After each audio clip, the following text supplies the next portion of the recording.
அங்கண் மாஞாலத்து அரசர் அபிமான பங்கமாய் வந்து நின் பள்ளிக்கட்டிற்கீழே சங்கம் இருப்பார்போல்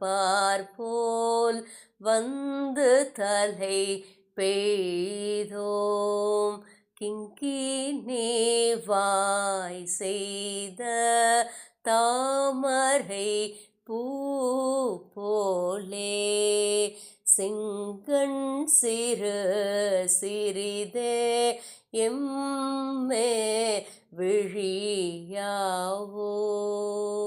திங்களும் ஆதித்யனும் எழுந்தார்போல் அங்கனிரண்டும்